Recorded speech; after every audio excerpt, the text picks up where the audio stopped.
اللهم صل على محمد وآل محمد اللهم صل على محمد وآل محمد.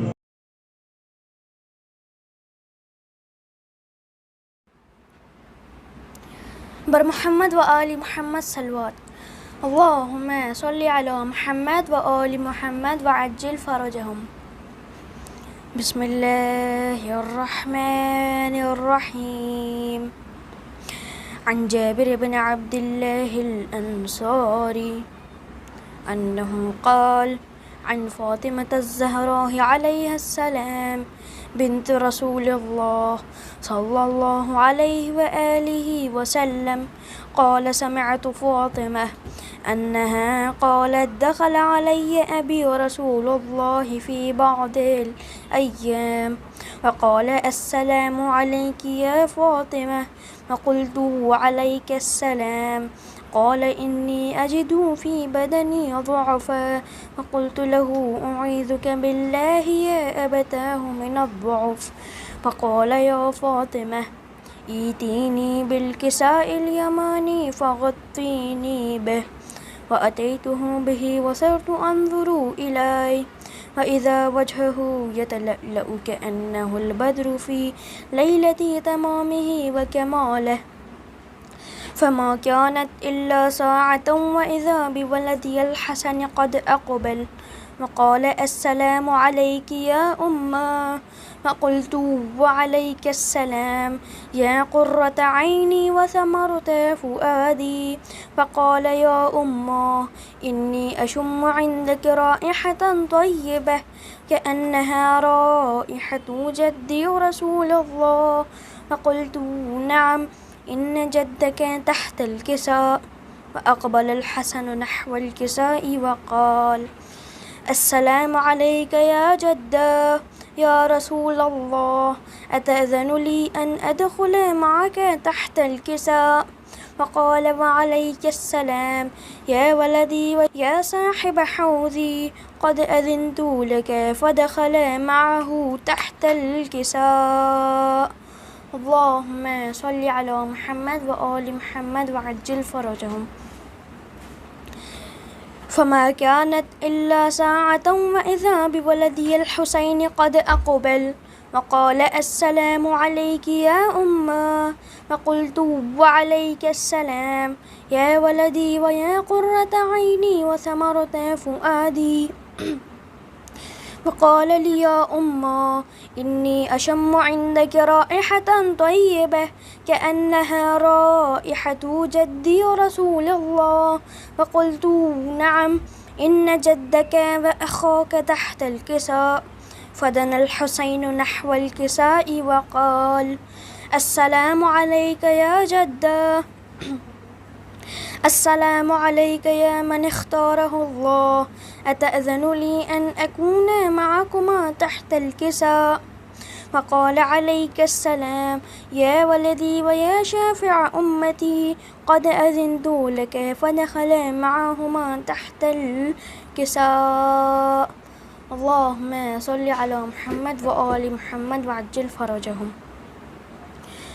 فأقبل عند ذلك أبو الحسن علي بن أبي طالب وقال السلام عليك يا بنت رسول الله فقلت وعليك السلام يا أبا الحسن ويا أمير المؤمنين فقال يا فاطمة إني أشم عندك رائحة طيبة كأنها رائحة أخي وابن عمي رسول الله فقلت نعم ها هما مع ولديك تحت الكساء فأقبل علي نحو الكساء وقال السلام عليك يا رسول الله أتأذن لي أن أكون معكم تحت الكساء وقال له وعليك السلام يا أخي ويا وسيي وخليفتي وصاحب لوائي قد أذنت لك فدخل عليان تحت الكساء. اللهم صل على محمد وآل محمد وعجل فرجهم. ثم أتيت نحو الكساء وقلت السلام عليك يا أبتاه. يا رسول الله أتأذن لي أن أكون معكم تحت الكساء؟ وقال وعليك السلام يا بنتي ويا بضعتي قد أذنت لك فدخلت تحت الكساء. اللهم صل على محمد وآل محمد وعجل فرجه. فلما اكتملنا جميعا تحت الكساء أخذ أبي رسول الله بطرف الكساء وأومأ بيده اليمنى إلى السماء وقال اللهم إن هؤلاء أهل بيتي وخاصتي وحامتي لحمهم لحمي ودمهم دمي يؤلمني ما يؤلمهم ويحزنني ما يحزنهم. أنا حرب لمن حاربهم وسلم لمن سالمهم وعدو لمن عاداهم ومحب لمن أحبهم. إنهم مني وأنا منهم فاجعل صلواتك وبركاتك ورحمتك وغفرانك ورضوانك علي وعليهم وأذهب عنهم الرجس وطهرهم تطهيرا. اللهم صل على محمد وآل محمد وعجل فرجهم. فقال الله عز وجل يا ملائكتي ويا سكان سماواتي إني ما خلقت السماء مبنيا ولا أرضا ملحيا ولا قمرا منيرا ولا شمسا مضيئا ولا فلكا يدور ولا بحرا يجري ولا فلكا يسري إلا في محبة هؤلاء الخمسة الذين هم تحت الكساء. وقال الأمين جبرائيل يا ربي ومن تحت الكساء؟ فقال عز وجل هم أهل بيت النبوة ومعدن الرسالة هم فاطمة وأبوها وبعلها وبنوها. اللهم صل على محمد وآل محمد وعجل فرجهم. فقال جبرائيل يا ربي أتأذن لي أن أهبط إلى الأرض لأكون معهم سادسا؟ فقال الله نعم قد أذنت لك. فهبط الأمين جبرائيل وقال السلام عليك يا رسول الله. العلي الأعلى يقرئك السلام ويخصك بالتحية والإكرام ويقول لك وعزتي وجلالي إني ما خلقت السماء مبنيا ولا أرضا مدحيا ولا قمرا منيرا ولا شمسا مضيئا ولا فلكا يدور ولا بحرا يجري ولا فلكا يسري إلا لأجلكم ومحبتكم وقد أذن لي أن أدخل معكم فهل تأذن لي يا رسول الله؟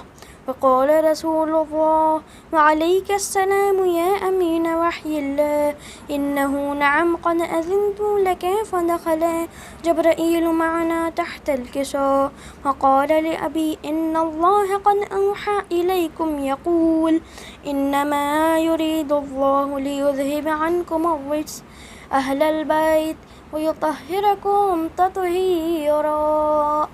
اللهم صل على محمد وآل محمد وعجل فرجهم. فقال علي لأبي يا رسول الله أخبرني ما لجلوسنا هذا تحت الكساء من الفضل عند الله.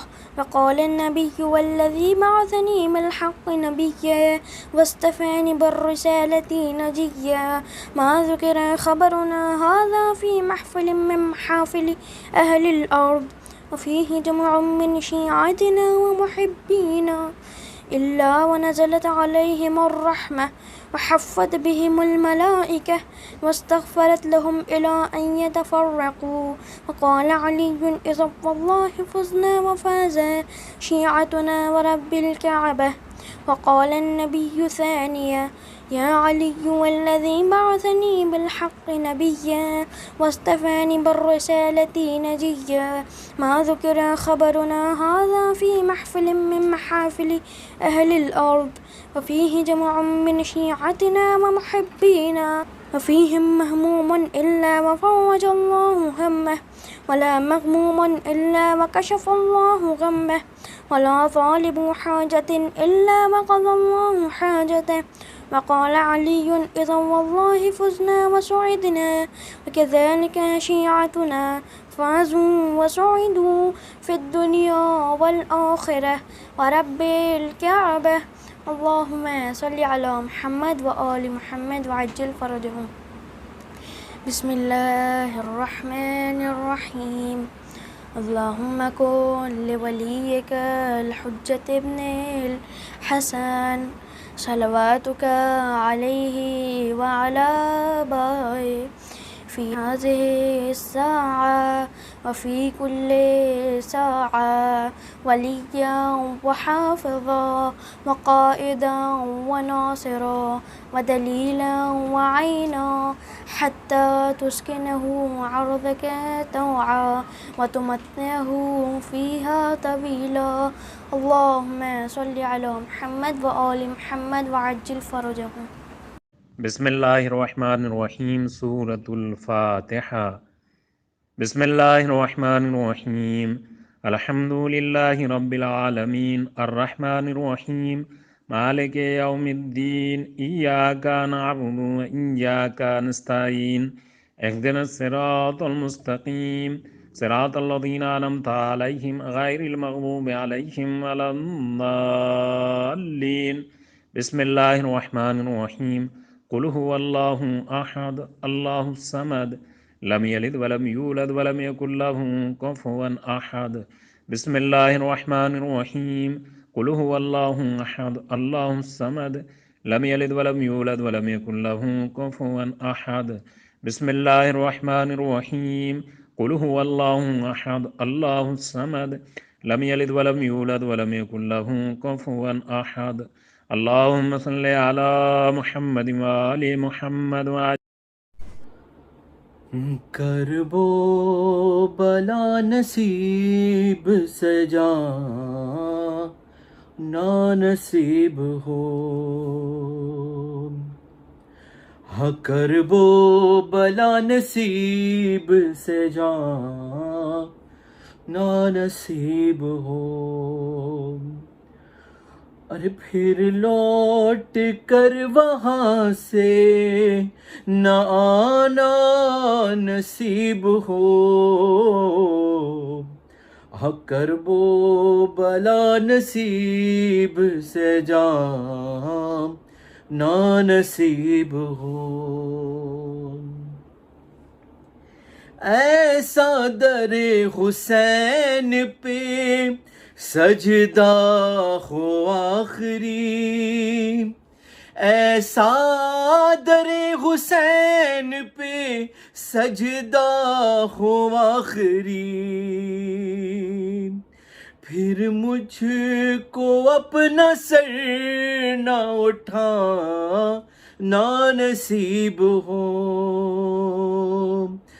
کرب و بلا نصیب سے جان نا نصیب ہو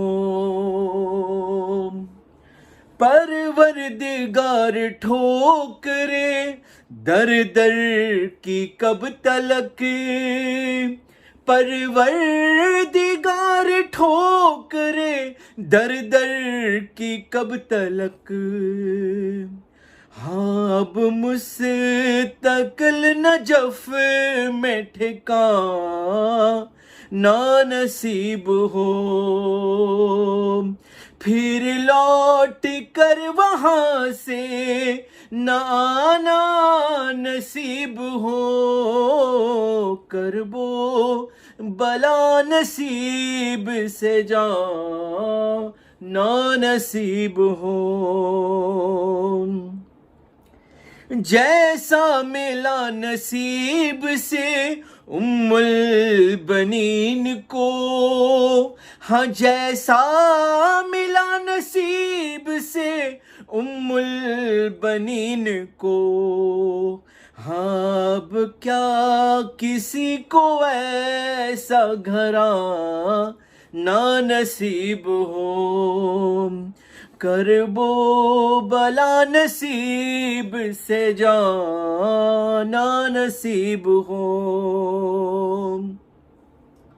اور دل چاہتا ہے سامنے بیٹھے ہو پنجتن، ارے دل چاہتا ہو سامنے بیٹھے ہو پنجتن، ان کی ثنا انہی کو سنا نا نصیب ہو، اور کرب و بلا نصیب سے جانا نصیب ہو،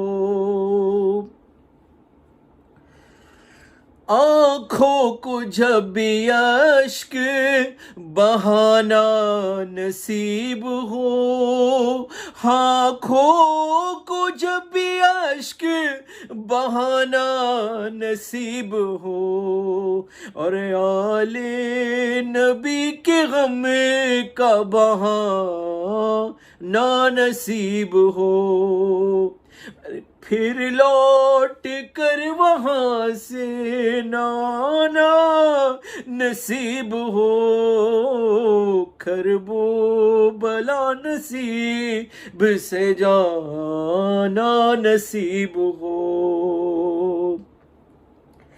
محشر یہ آرزو ہے کہ بے غسل و بے کفن، ارے محشر یہ آرزو ہے کہ بے غسل و بے کفن، ارے کرب و بلا کی تہہ میں سما نا نصیب ہو، ہاں کرب و بلا نصیب سے جانا نصیب ہو، پھر لوٹ کر وہاں سے نانا نصیب ہو، کرب و بلا نصیب سے جانا نصیب ہو، پر محمد و آل محمد صلوات اللہم صلی علی محمد و آل محمد وعجل فرجہم۔ الفاتحہ۔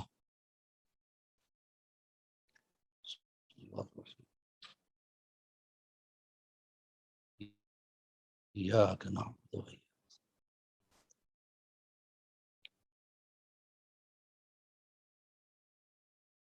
ایک مرتبہ سورہ الحم اور 3 مرتبہ سورہ اخلاص کی تلاوت فرما کر مرحوم فاروق عبدالقادر منجی، قمر سلطان منجی، عبدالقادر جعفر بھائی منجی، خورشید عبدالقادر منجی، غلام علی قاسم بھائی کانٹریکٹر، زیبا بھائی غلام علی کانٹریکٹر، امیر علی محمد چیوالا، نور جہاں امیر علی چیوالا، شبیر غلام علی کانٹریکٹر، علی رضا شبیر کانٹریکٹر، فیضین امیر علی چیوالا، منیرہ اقبال منجی، اور پھر منجی فیملی کے مرحومین، مستری فیملی کے مرحومین، کانٹریکٹر اور فضل بھوئی فیملی کے مرحومین، چیوالا فیملی کے مرحومین، اور کل ارواح مومنین و مومنات۔ بسم اللہ الرحمن الرحیم۔ ایاک نعبد و ایاک نستعین اهدنا الصراط المستقیم صراط الذین انعمت علیہم غیر المغضوب علیہم ولا الضالین۔ قل هو اللہ احد اللہ الصمد لم یلد ولم یولد ولم یکن له کفوا احد۔ قل هو اللہ احد۔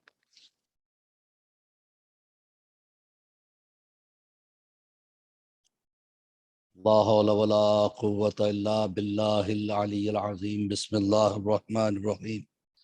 الحمد للہ رب العالمین، الصلاة والسلام علی سید العرب والعجم، جسمہ مقدس معطر مطہر منور، نور الہدی مصباح الظلم جمیع الشمم، شفیع الاقم صاحب الجود والکرم، والله عاصمه وجبريل قادمه والبراق مركبه والمعراج سفره والسدرة المنتهى مقامه وقاب قوسين مطلوبه والمطلوب تعوده والمقصود جوده سيد المرسلين عنيس الغربين الملقب بطه والياسين محبوب رب المشرقين والمغربين جد الحسن والحسين المكي المدني الخرشي الهاشمي مولانا أبا القاسم محمد الله وآله الطيبين الطاهرين المعصومين المظلومين المنتجبين من يومنا هذا إلى قيام يوم الدين. أما بعد، فقد قال الله تبارك وتعالى في محكم كتابه المجيد وهو أصدق الصادقين وقوله الحق. بسم الله الرحمن الرحیم وبالوالدین احسانا. صلوات پڑھے پر محمد وآلہ. اذان محترم، یہ مجلس عزا بسلسلہ ایصال ثواب ہو رہی ہے اور اس سے فرمائش بھی کی گئی کہ والدین کے بارے میں، ان کی اہمیت کے بارے میں بیان کریں. عزیزو، والدین ایک بہت بڑی نعمت ہے. جب تک وہ ہیں اکثر انسان کو احساس نہیں ہوتا کہ ان کی خدمت کیسے کرنی چاہیے. خوش نصیب ہے وہ اولاد جن کے والدین زندہ ہیں اور وہ والدین کی خدمت بھی کرتے ہیں، اور وہ بیچارے جن کے والدین دنیا سے گزر جاتے ہیں، بعد میں احساس ہوتا ہے کہ کاش میں نے یہ خدمت کی ہوتی، کاش میں نے وہ خدمت کی ہوتی. عزیزان محترم، والدین کہ زندگی میں جتنا ہو سکے ان سے دعائیں لے لیں، جتنا ہو سکے ان کی خدمت کریں، انہیں خوش کریں، اس لیے کہ جس کے والدین اولاد سے خوش ہیں اس اولاد سے خدا بھی خوش ہوتا ہے. اور جو اولاد اپنے والدین کو ناراض کر جاتے ہیں تو اس کے لیے خدا نے عقوق کی لفظ استعمال کی ہے. عقوق کا مطلب کسی چیز کو ٹکڑے ٹکڑے ٹکڑے کر کے پھینک دینا.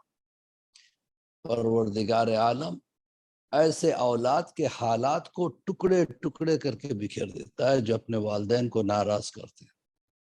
کچھ ایسی اولادیں ہوتی ہیں جو زندگی میں ان کے والدین کو ناراض کر دیتی ہیں، لیکن بعد میں احساس ہوتا ہے تو مسلسل ان کے قبروں پہ جاتے ہیں، فاتحہ پڑھتے ہیں، قرآن پڑھ کے بخشتے ہیں، ان کے روزے جو ہے نا قضا روزوں کو ادا کرتے ہیں، ان کی قضا نمازوں کو ادا کرتے ہیں، ان کے قضا حج کو ادا کرتے ہیں اور ان کی طرف سے زیارتیں کرواتے ہیں. تو وہ والدین بھلے سے زندگی میں ناراض تھے لیکن وہ راضی ہو جاتے ہیں. کچھ ایسی اولاد بھی ہوتی ہیں جن کے والدین زندگی میں تو راضی تھے، خوش تھے، لیکن مرنے کے بعد پھر اولاد نہ ان کی قبر پہ جاتی ہے، نہ ان کی قضا نمازوں کو ادا کرتی ہے، نہ قضا روزوں کو ادا کرتی ہے، نہ قضا حج کو ادا کرتی ہے، نہ ان کی طرف سے زیارتیں کرواتے ہیں. بالکل بھول کے اپنی دنیا میں مصروف ہو جاتے ہیں تو وہ والدین اپنے اولاد سے ناراض ہو جاتے ہیں.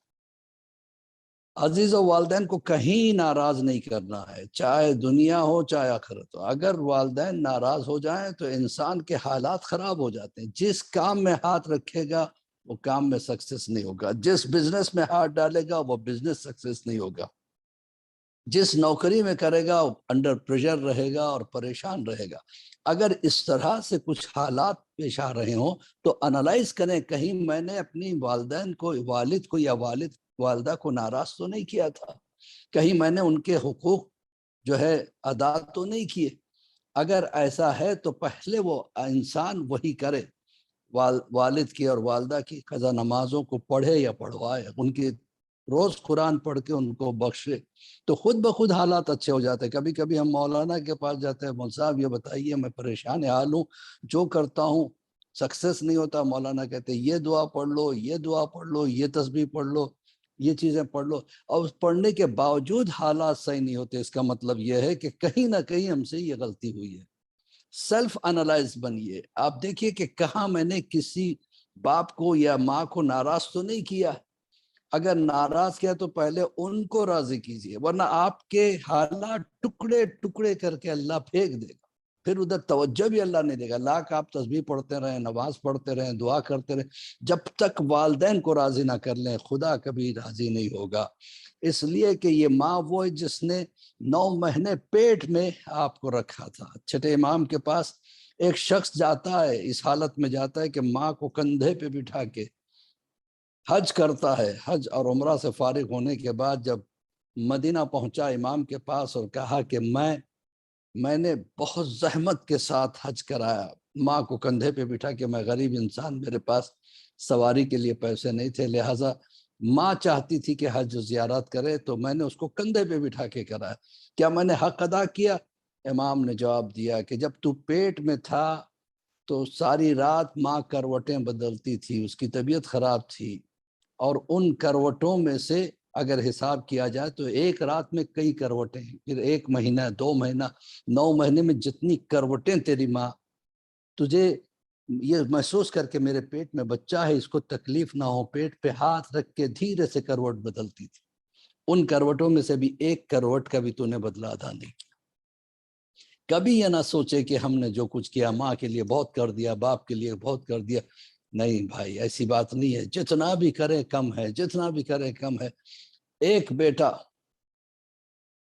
رسول اللہ سے شکایت کرتا ہے آ کے کہ میرا بابا میرے پیسوں کو خرچ کر دیتا ہے، اور جو ہے نا مجھ سے پوچھتا بھی نہیں ہے، نکال لیتا ہے اور الماری میں سے نکال کے خود بخود خرچ کر دیتا ہے۔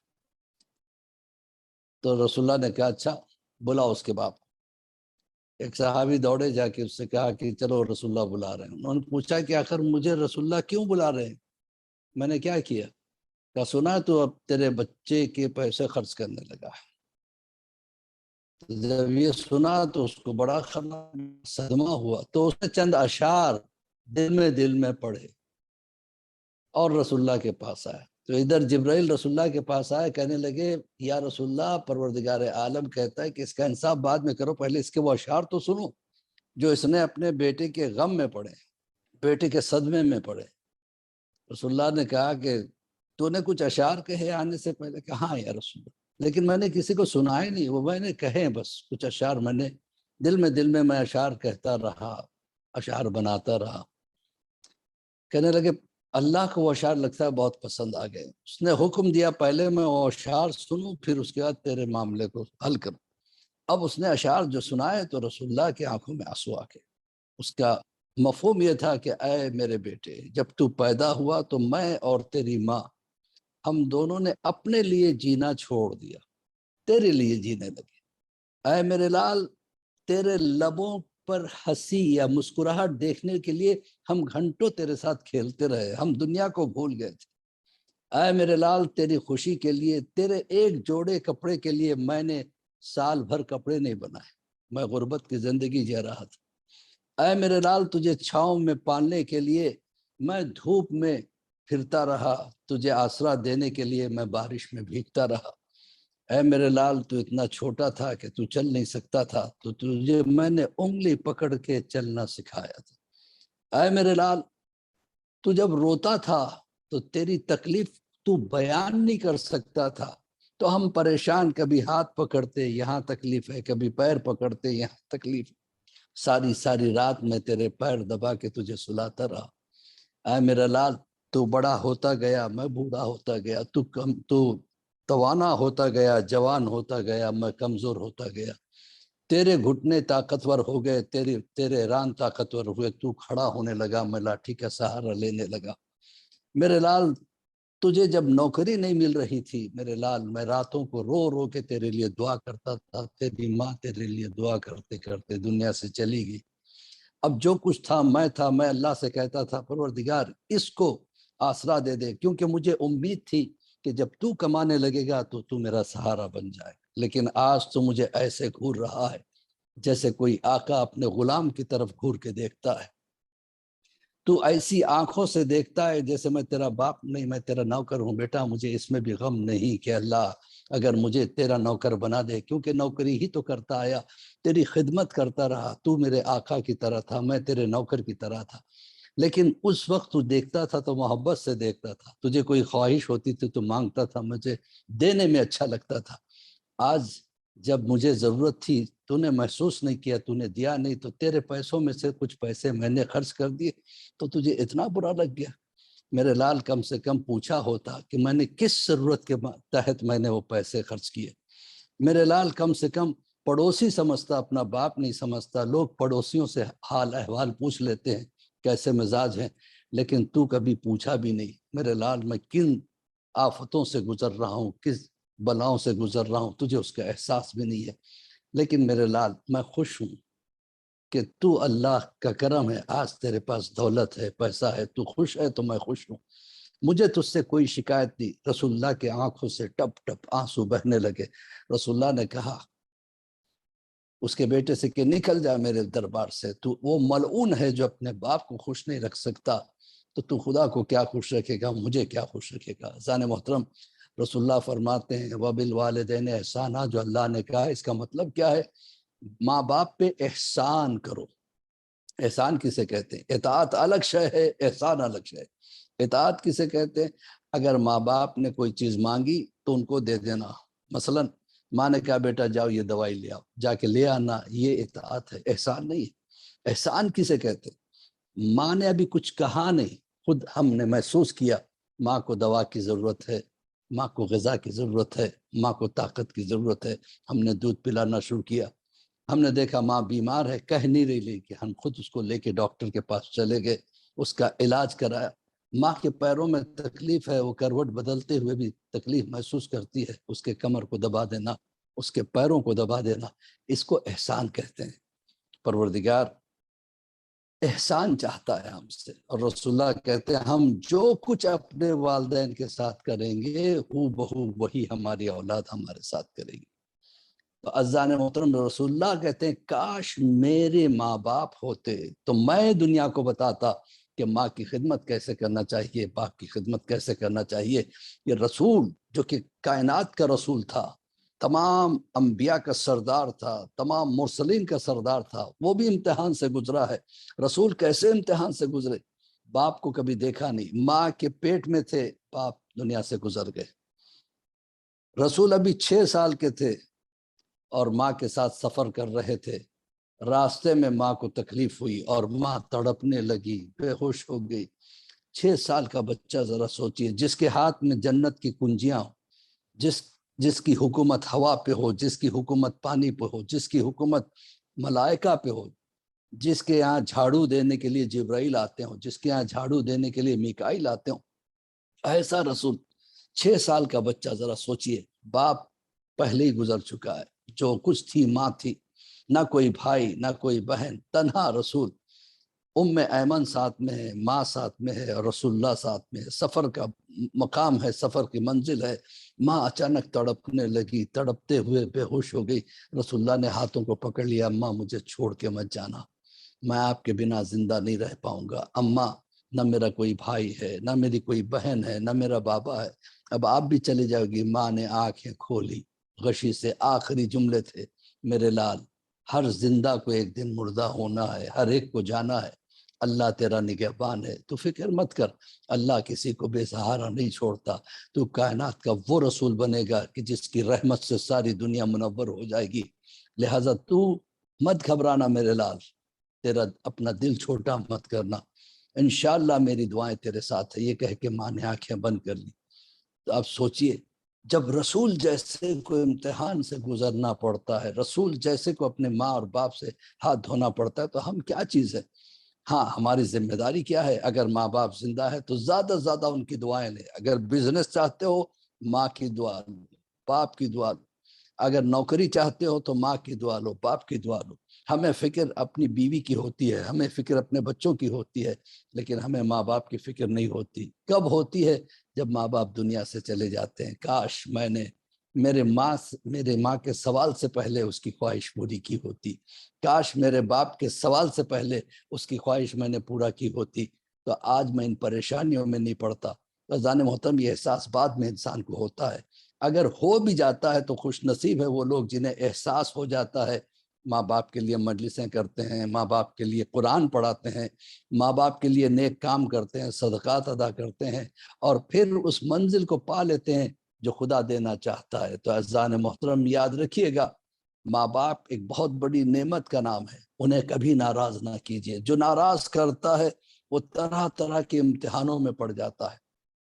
ایک بوڑھی ماں تھی اور اس کا بیٹا، اور کوئی گھر میں نہیں تھا، جوان بیٹا بری صحبتوں میں پڑ گیا، برے لوگوں میں پڑ گیا، روز لیٹ آتا، ماں انتظار کرتی رہتی، بوڑھی ماں سوتی نہیں، کروٹیں بدلتی، پروردگار میرے بچے کو صحیح و سلامت بھیج دے، پروردگار میرا بچہ ابھی تک نہیں آیا۔ وہ رات بھی ایسی رات تھی، طوفانی رات، بیٹا آیا نہیں تھا، ماں مصلے پہ بیٹھ گئی، پروردگار میرے بچے کی حفاظت کرنا۔ یہاں تک کہ صبح کے قریب کسی نے دروازہ کھٹکھٹایا، ماں تھر تھر کانپتی ہوئی گئی، ایک مرتبہ دروازہ کھولا تو بیٹا سامنے کھڑا تھا۔ اللہ تیرا لاکھ لاکھ شکر ہے، میرا بیٹا واپس آ گیا۔ کہ آ میرے لال اندر آ، ابھی اندر آگ بگولا ہو کے آئے، کھانا کہاں ہے، مجھے بہت بھوک لگ رہی ہے۔ کیا بیٹا میں نے بھی نہیں کھایا ہے، میں بھی تیرے کھانے کا انتظار کر رہی تھی، ہم دونوں ساتھ میں مل کے کھاتے ہیں، میں ابھی نکالتی ہوں۔ بیٹا کہنے لگا جلدی نکال، کیا کر رہے ہیں، مجھے بہت تیز بھوک لگی ہے۔ اب ماں کھانا نکالتے نکالتے پوچھتی ہے، بیٹا کہاں رہ گیا تھا، تیرے دوست بڑے خراب ہے، پڑوسی کہتے ہیں کہ سب بدماش ہے، 2-3 مرتبہ پولیس بھی آ کے ان کے ساتھ تجھے لے کے چلے گی، ان کے ساتھ اگر تو مجھے ماں سمجھتا ہے تو ان کے ساتھ بیٹھنا اٹھنا چھوڑ دے۔ کہ ماں تو ٹوکا مت کر، وہ میرے دوست ہیں، میرے بھائی ہیں، ان کے لیے غلط مت کہنا۔ بیٹا میں کہاں کچھ کہتی ہوں، میں یہ کہتی ہوں ان سے دوری اختیار کر۔ کہ ماں میں نے تجھ سے کہا کہ میں اگر تو خاموش نہیں رہے گی ورنہ کیا کرے گا تو ورنہ، بس یہ سننا تھا۔ اس نے چپل اٹھائی ماں کو مارنے کے لیے، ماں ڈر گئی، ڈر کے گھر سے باہر دوڑی، باہر اندھیرا تھا، یہ اس کے پیچھے پیچھے دوڑا، یہاں تک کہ ماں کو پکڑ کے مارنے لگا۔ اس کے منہ سے ایک بات نکلی کہ میں نے جوانی برباد کر دی تجھے بچانے کے لیے، میں نے کھایا نہیں تجھے کھلایا، میں سوتی نہیں تھی تجھے سلاتی رہی، تیرا باپ بچپن میں ہی تیرے گزر گیا، میں تیری ماں بھی بن کے پالی، تیرا باپ بھی بن کے پالی، لیکن اس کا صلہ تو نے آج مجھے یہ دیا، آج تو نے اپنے چپل سے مجھے مارا، اب میں تجھے کبھی نہیں بخشوں گی۔ یہ کہہ کے رونے لگی، اسے احساس ہوا کہ میں نے کیا کر دیا، وہ چھوڑ کے واپس آ گیا۔ تو ماں جاتے ہوئے بیٹے کو کہتی ہے، دیکھ تجھے اللہ کیسی سزا دے گا، تو اس کو یاد رکھے گا۔ یہ کہہ کے گھر میں آئی، اب روتی رہی، کھانا نہیں کھایا، 1 دن گزر گیا روتی رہی، 2 دن گزر گیا روتی رہی، تیسرے دن گزر گیا، کہنے لگی پروردگار کیا تو نے مجھے اسی لیے بیٹا دیا تھا کہ وہ مجھے چپل سے مارے، اتنا میری زندگی ایسی کر دے، میں نے کیسے کیسے اس کو پالا تھا۔ یہ کہتے کہتے دنیا سے گزر گئی۔ اچانک جیسے وہ گزر گئی، بیٹے نے صبح ہی صبح اپنے پیر میں تکلیف محسوس کی، جب تکلیف محسوس کی تو وہ تکلیف دیکھتے دیکھتے بڑھتی چلے گی، ایک چھوٹا سا پھوڑا سا ہوا تھا لیکن پیر سوجتا چلا گیا۔ وہ ڈاکٹر کے پاس گیا، ڈاکٹر نے کہا کہ لگتا ہے کہ خطرناک زہر تیرے پیر میں پھیل گیا، یہ میرے بس کی بات نہیں، تو اور بڑے ہاسپٹل میں جانا۔ بڑے ہاسپٹل میں گیا، کیونکہ ماں باپ نے جو ہے نا کچھ جائیداد بھی چھوڑی تھی، گیا جا کے جو ہے نا خرچہ کیا۔ ڈاکٹر نے کہا کہ یہ ایسا زہر پھیل چکا ہے، یہ ایسے صحیح نہیں ہوگا، اس کا آپریشن کرنا پڑے گا۔ آپریشن کیا لیکن اس کے پس کو نہیں نکال سکے، ہڈیوں میں پس آ گیا۔ جب ہڈیوں میں آ گیا تھا، سوراخ ہڈیوں میں پڑ گیا، ڈاکٹر نے کہا تیرے پیر کو کاٹنا پڑے گا۔ کہا نہیں، پورا پیر مت کاٹو، جہاں تک ہو سکے بچا کے کاٹو۔ ان لوگوں نے کاٹا، پہلا آپریشن، تھوڑا پیر کٹا، پھر جہاں سے پیر کٹا تھا وہاں سے زہر پھر سے پھیلنے لگا۔ کچھ عرصے کے بعد وہ اور تھوڑا کاٹا، اور تھوڑا، یہاں تک کہ پورا پیر کاٹ ڈالا گیا۔ جب پیر کٹ گیا تو اب وہ زہر کمر میں آنے لگا۔ جب کمر میں آنے لگا تو ڈاکٹروں نے کہا بہتر ہے دوسرا پیر بھی کاٹ دیا جائے۔ دوسرا پیر بھی کاٹا۔ اس علاج میں اس کی جائیداد ختم ہوتی رہی، اس نے گھر بیچ دیا، دکان تھی وہ دکان بیچ دی۔ اب اس کے بعد یہ حالت ہوئی کہ وہ بھیک مانگنے لگا، لوگ اسے بھیک دینے کے لیے بھی ڈرتے کہ یہ وہی شخص ہے جس نے اپنے چپل سے، اپنے جوتے سے اپنے ماں کو مارا تھا، اور اللہ یہ سزا دے رہا ہے۔ اب وہ رو رو کے فریاد کرنے لگا، پروردگار مجھے معاف کر دے، لیکن اس کی حالت بد سے بدتر ہوتی چلی گئی۔ ایک دن ادھر سے ایک عالم دین کا گزر ہو رہا تھا، کہا کہ مولانا میرے لیے کچھ پڑھ دیجئے یا دعا کر دیجئے کہ پروردگار مجھے موت دے دے، جب یہ دنیا میں میں اتنی مصیبتیں سہ رہا ہوں ماں کی بد دعا کے لیے، تو آخرت میں میری کیا حالت ہوگی۔ مولانا نے کہا کہ تجھ جیسے کہ قریب میں رہنے بھی مجھے ڈر لگتا ہے، کہیں تیری بلا مجھ پہ نہ آ جائے۔ یہ کہہ کے مولانا جانے لگے اور یہ چلا کے رویا اور ختم ہو گیا۔ تو عزیزان محترم، ماں باپ کی بد دعا بڑی خطرناک ہوتی ہے۔ اکثر ویسے ماں باپ بد دعا نہیں دیتے ہیں، بخش دیتے ہیں، لیکن اس کی بدقسمتی تھی کہ بخشنے سے پہلے وہ ماں چلی گئی دنیا سے۔ تو عزیزان محترم، ماں باپ ایک بہت بڑی نعمت کا نام ہے۔ ایک بیٹا جس کو بیوہ ماں نے بڑی محبت سے پالا، بیٹا بھی اتنی محبت ماں سے کرتا تھا، یہاں تک کہ ایک دن اس کی محبت ایک اور عورت سے ہو گئی۔ اس نے کہا تو کس کو زیادہ پسند کرتا ہے؟ تو اس نے کہا میں میری ماں اور تجھے۔ کہ اگر میں کہوں دونوں میں سے ایک کو چنو، تو اب سوچنے لگا کیا میں تجھے چنوں گا؟ کیا ثبوت کیا ہے کہ تم مجھے پسند کرتا ہے؟ کیا ثبوت کیسا دوں؟ کہ جا اپنی ماں کا کلیجہ کاٹ کے لا۔ اب ماں کو بھی بہت چاہتا تھا، کیا کرے گا؟ نہ کھانا کھاتا ہے، نہ پیتا ہے، نہ سوتا ہے۔ ماں نے کہا بیٹا کیا بات ہے، 2 دن سے دیکھ رہی ہوں تو نہ کھا رہا ہے نہ پی رہا ہے۔ کہ ماں یہ واقعہ ہوا۔ ماں نے کہا بس اتنی سی بات، اس کے لیے پریشان ہے؟ تیری خوشی مجھے چاہیے۔ اس نے چاقو اٹھائی، اپنے سینے کو کاٹا، کلیجہ اس کے ہاتھ میں دے کے مر گئی۔ حکایت ہے یہ، کہاں تک سچ ہے یہ مجھے نہیں پتا۔ اب وہ لڑکا اس کلیجے کو لے کے اس لڑکی کے پاس آیا، لے میں نے ماں کا کلیجہ لا لیا تیرے لیے۔ اس نے کہا کہ جو ایک عورت کے لیے اپنی ماں کو ختم کر سکتا ہے، اس کا کلیجہ لا سکتا ہے، کیا گارنٹی ہے کہ وہ اس عورت کو بھی چاہے گا؟ مجھے تو نہیں چاہیے۔ ادھر ماں بھی چلی گئی، ادھر محبت بھی چلی گئی۔ اب نتیجہ یہ ہوا، پاگلوں کی طرح جنگل میں پھرنے لگا۔ ایک دن ٹھوکر لگی، ہاتھ میں کلیجہ ہے، آواز آئی بیٹا چوٹ تو نہیں لگی؟ یہ ماں ہے، مرنے کے بعد بھی اولاد کی تکلیف کو برداشت نہیں کر سکتی، اولاد کی چوٹ کو برداشت نہیں کر سکتی۔ عزیزان محترم، جب دنیا کی معمولی مائیں ایسی ہوتی ہیں تو حسین کی ماں کیسے ہوگی؟ حسین کی ماں آج تک ایک ایک مجلس میں آ کے روتی ہے، گریا کرتی ہے، ہائے میرے لال تجھے میرے آنکھوں کے سامنے شہید کر دیا گیا، ہائے میرے لال تجھے 3 دن کا بھوکا پیاسا شہید کیا گیا۔ عزیزان محترم، قائد خانے کے محافظ نے ایک مرتبہ امام زین العابدین علیہ السلام کو آ کے کہا مولا مجھے سمجھ میں نہیں آتا میں کیا کہوں۔ کہ بتاؤ تو صحیح کیا بات ہوئی؟ کہ مولا آپ کی عورتوں میں سے کوئی ایک بی بی ہے جو رات کو باہر نکل کے بہت روتی ہے۔ مولا میں رونے سے منع نہیں کرتا، لیکن مولا میری بھی نوکری کا معاملہ ہے، میری نوکری چلی جائے گی تو میرے بچے کیا کھائیں گے؟ اپنی عورتوں سے کہہ دیں کہ اندر رو لیا کرے، قید خانے کے باہر نہ رویا کرے۔ امام نے کہا کہ نہیں، ہماری بیویوں میں سے کوئی بیوی باہر جا نہیں سکتی بغیر میری اجازت کے۔ کہ پھر بھی ایک مرتبہ دیکھ لیجئے۔ کہ ٹھیک ہے۔ امام آئے، پھوپھی اماں زینب، کہا ہاں بیٹا کیا بات ہے، ہم میں سے کوئی بیوی باہر جا کے روتی ہے؟ کہا نہیں یہ تو نہیں ہو سکتا۔ کہا نہیں، قید خانے کا محافظ کہتا ہے کوئی بیوی روز رات کو باہر نکل کے ہائے میرے حسین، ہائے میرے لال۔ کہا اچھا، آج اگر بیوی آئے تو کہہ دینا کہ ہمیں اطلاع کر دے۔ سید سجاد نے آ کے محافظ سے کہا آج اگر بیوی آ کے روئے تو ہمیں ضرور اطلاع دینا۔ آدھی رات کو محافظ آتا ہے، کہا سید سجاد وہ بیوی بہت دردناک انداز میں رو رہی ہے۔ ایک مرتبہ زینب سے سید سجاد نے کہا پھوپھی اماں چلیے، وہ بیوی آ چکی ہے۔ سید سجاد اور جناب زینب دونوں چپکے سے قید خانے سے نکلے، دیکھا کہ قید خانے کی ٹوٹی دیوار کے سہارے باہر کی طرف ایک بیوی سر سے لے کر پیر تک چادر میں، سر ٹکرا کے دیوار سے، میرے لال حسین کیا میں نے تجھے اسی دن کے لیے چکی پیس کے پالا؟ تو ایک مرتبہ زینب قریب میں گئی، بی بی تو کون ہے جو میرے حسین پہ روتی ہے؟ تو ایک مرتبہ بی بی نے اپنے بالوں کو ہٹایا، اپنے چادر کو ہٹایا، منہ پہ بال بھی پھیلے ہوئے تھے، جا بجا خون کے نشان تھے۔